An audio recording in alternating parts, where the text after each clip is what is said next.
Hello everyone, my name is Nate. I wanted to make a video detailing my install that I did this morning of CarPlay in my 2017 Mazda 3 hatchback. Last night I did the firmware install. You can find other info on that and how to do that elsewhere, just Google search. So I'm not showing that here. So I've already completed the firmware update by the start of the video where I'm installing the CarPlay itself. So anyways, it was a bit harder than I had originally thought it was going to be. I probably spent a total of 3 hours doing this. I thought it was only going to take an hour and a half. You'll kind of hear me talking in the video that I just was not expecting to take as much paneling off as I ended up needing to. So ended up being a little bit more work than I thought. Everything was just so interconnected to get to that auxiliary box to be able to change it. Basically, the whole console had to come out. So, if you guys have any questions on how I did anything exactly, feel free to leave them in the comments below, and I'll respond as quickly as I can. And I'll say sorry for the shakiness and the video kind of being all over the place, but I was just kind of shotgunning this, and I was following the instructions that I found online, but I think they're only for up to the 2016 year model. I didn't find anything specifically for the 2017, so but I figured it'd be obviously similar since the cars didn't change that much. But anyways, if you're doing this on a 2016 or before, the process might be a little different, not sure. But if you have a 2017, I hope this helps. And yeah, have any questions, again, feel free to reach out in the comments below. Enjoy. So again, here is the auxiliary box. This is one of the two parts that you will buy from the dealer or wherever you get it from. Here is the model number. It starts with a TK78. That is specific to the US from what I understand. So you need to make sure you have that specific model number for the US version of the Mazdas. And here is the second part, which is the USB cable, which I have already covered in the foam tape that is provided. It's about 6 feet long, pretty long. But anyways, this comes uncovered just with the cables, and they also give you 3 sheets of this foam tape.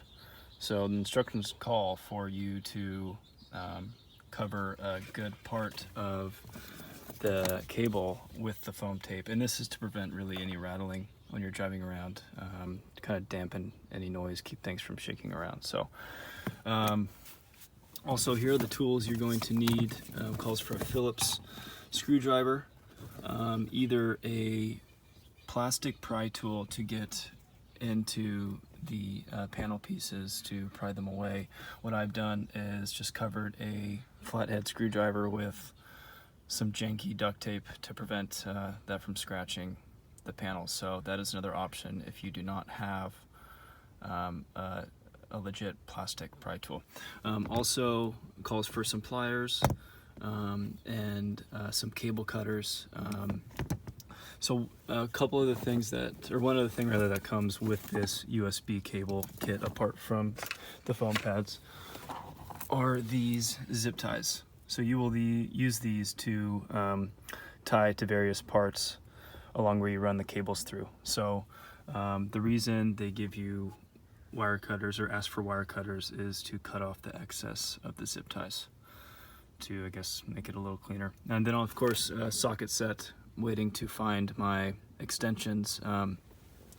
They say you need 2 8-inch extensions to be able to get at the bolt that I guess holds in place the panel display. So once I take this all off, apparently at least 8 inches or maybe even 16 inches into the dash is the bolt that holds this in. So that is why you need the socket extensions. So anyways, gonna start giving this a go. I'll keep you guys updated as I go along. I may try to hold the camera as well.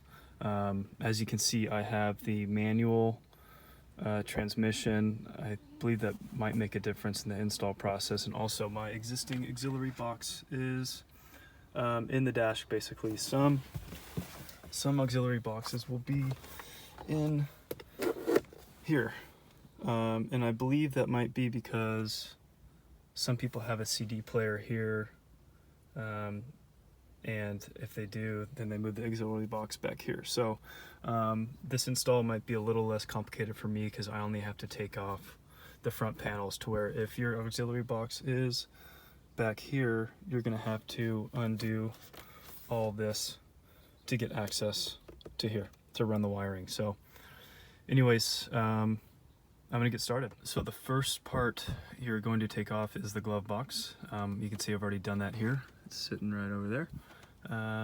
To get this off, you're just going to drop it down, fully extend it. You're going to push in on either side. There'll be some hooks here and here that hold it in. You just push it in with both your hands from each side, and it will drop even further. Then the one thing that'll be holding it on is this little hydraulic arm. This little piece right here hooks into the side. You're literally just gonna push hard and it'll pop right out, and the glove box will come right out. Next up is starting on the dash panel pieces. So the first piece is what they call the decoration panel. It's this piece right here. I've already started to pry this away, so let's keep pulling. And again, I just used this screwdriver, got in there and just cantilevered it out, so to speak. So yeah, I'm gonna keep pulling away. Once you get it out, I think you can kind of just pull with your hands. It's not a big deal. Let me get this in here again.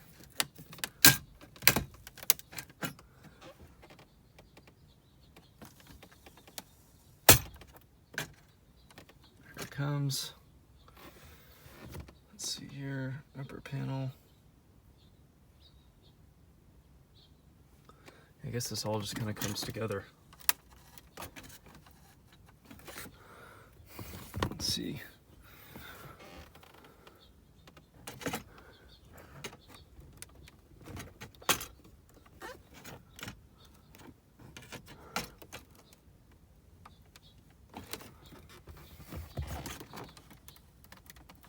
Kind of giving this a good tug.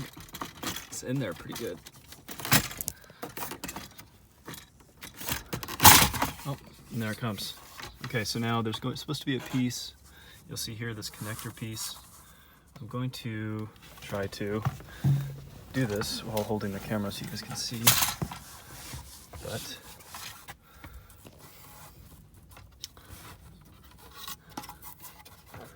this just should pop right out. There we go. All right, there's that. First piece off. Well, second piece really, glove box. All right, what's next? Let's see. Center display. So, again, this is where I need the bolts.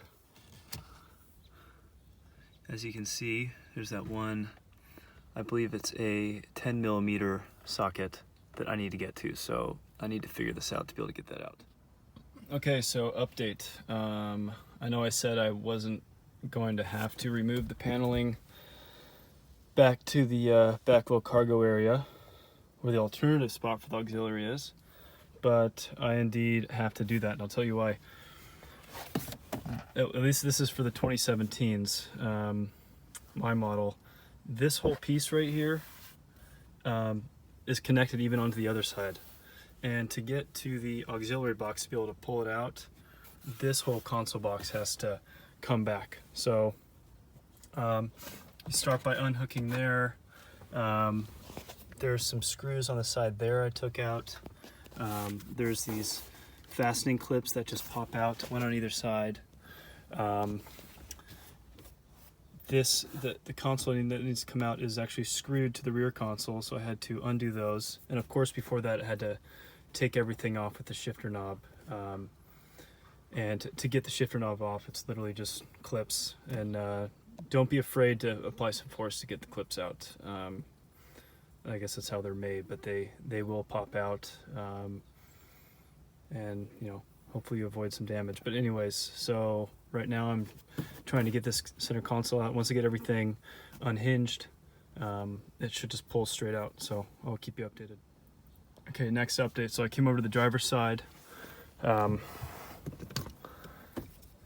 This top part was just in there. I just stuck my pry tool in there, popped it out, and you literally just pull back. Now, this whole rear center console piece is kind of in the way, but I'm thinking I can get the auxiliary box out and get everything in and get enough access without having to take this apart. It looks like it's come apart enough for me to get my hand in there. So again, I'll keep you updated. Okay, so update. I had to take off the rear console. So the auxiliary box is held in by a separate box here, and you can kind of see, I hope, that anyways, there's some screws right there that hold that in right there. So I gotta get behind there with the Phillips to be able to take it off, and to do that I gotta be able to pull this back. So that's where we're at. This wiring harness was connected or propped up. This is for the 12-volt cigarette lighter. On that, I had to untape the harness from that. You can see it was kind of wrapped around because this clip would not come out. It's just like that one, and there is no way to get that out. At least from what I tried, I could not pry it open. So again, the wire kind of sits on there, and on either side is taped around to prop it up. So anyways, that has to come out. Now I got to pull this back to get to these screws. Okay, so I was able to get this back just enough to be able to get to the screws, so I'm going to do that now. What you'll see if you try to just remove it completely is that there's all these wires here held in by little clips, and it makes it extremely difficult to pull this thing back, and it's not so easy to get all these off. So anyways, I got it to here. I'm hoping I can just get the screws out. Okay, another update. I had to get all these wiring harnesses unhatched from this thing. Now I got one screw off, there's another, and there's two more.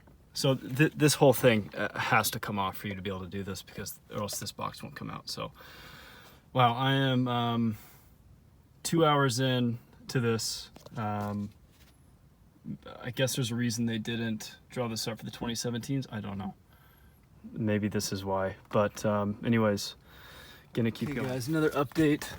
I was able to get the auxiliary box compartment out. So everything has to come out if your auxiliary box is in the front, in the dash. You gotta take the rear console and then pull the front out to a point where you can unscrew everything and get out the box. It's extremely tricky to get out. These little latches, you can see 1, 2, 3, 4. You push those in, and then it pushes out that way. Comes out through here. So it's gonna be kind of weird to get all those compressed at once to get it out. But absolutely everything has to come out for you to get to this. Again, I'm 2 hours in to this, and I'm just kind of figuring this out as I go along, but hopefully this will allow you guys to get this done a little quicker. I'll check in again soon. Okay, so best way to do this that I just figured out is compress one side with your finger, get back there, pry that, push one side down at an angle first, and then do the other side, and then this comes out like that. So the new one should just sit in here like so. Yep, and that should just push right in. There we go, new one's in. All right, now for getting the wiring put in. Hour 3. Everything out, installed the new aux unit into the panel piece, and then I just ran the wire. So blue-green out the top, as you can see there. I ran it from here kind of see up through here and into there. I hope that works and doesn't cause problems. But it seems to be okay. And let's see, what else can I tell you guys? So if your aux unit is up front, you're gonna have excess cord length to deal with. So they suggest wrapping it kind of around and around, zip tying it. And then you can also see I sponge taped it there.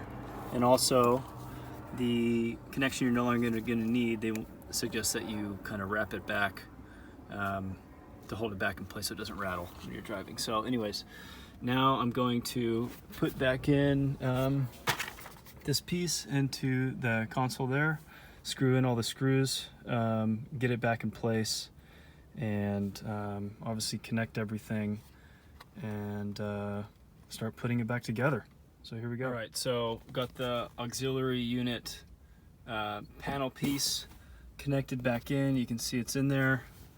Got the brown and black USB cable connected along with the, I believe that's power supply, something like that, I don't know.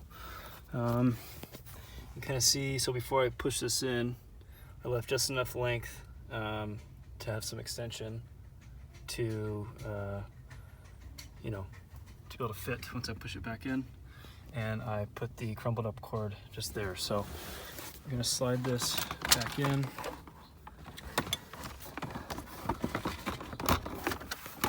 Sorry, this camera angle is bad, but okay. So now I'm just going to push all these panel pieces back in and start piecing it back together. Keep you guys updated. All right, so I pushed this piece back in, and before I went any further, I wanted to try it out, and here we go. So we are up and running. It's awesome. So I was just playing around with it a little bit.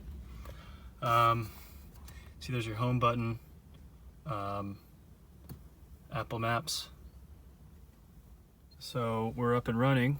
You know, I'm using my phone to film today, and if I press the buttons, it turns the video off, but you kind of see it's works flawlessly. Yeah, awesome. Just wanted to make sure it worked before I pushed everything back in. So now for the reassembly process, got to get all these things back to where they belong. So that's what we're gonna do now. Bye-bye. I have the front console piece on now. I put this on. This all came off as one piece. Even though it's two pieces, I kept it together. To get it off originally, I just screwed off this here. So again, these two come apart. You can do that. I just kept them together, and it just kind of slips in there, and you can press it in. And so now the next thing I got to do is get the rear console piece on. So that literally just, once you get everything disconnected, it literally just slides to the rear. It just slides right out. There are two screws holding it together down below that are beneath this pad that normally sits there. So those will be hiding and waiting for you. So I'm gonna get those screwed in, and then I think I shared earlier that I was having a problem with this. This wire was taped to this harness here, which was attached to this rear console, of course. So this would not come out without disengaging this. This was just taped round and round with black electrical tape. So I just untaped it. As you can see, I tried to pry that off, but it will not come off. So the only way to get this rear console piece off is to, as far as I'm concerned, is to untape that. So that will be the next thing I do. And then I'll reconnect everything. Obviously this piece right here too will go in next, which I will show you. And yeah, just piecing it back together. Okay, I wanted to show you this piece. As you can see, I did one, literally just wrapping this around and around again with the tape that was there before. If you have new electrical tape, you can use it, but I'm just getting lazy. So I hope this doesn't void my warranty. And that should do it. So I had a problem with that earlier. I will now, let's see, fit this in. Let's see if I can position this camera to help you guys watch a little bit.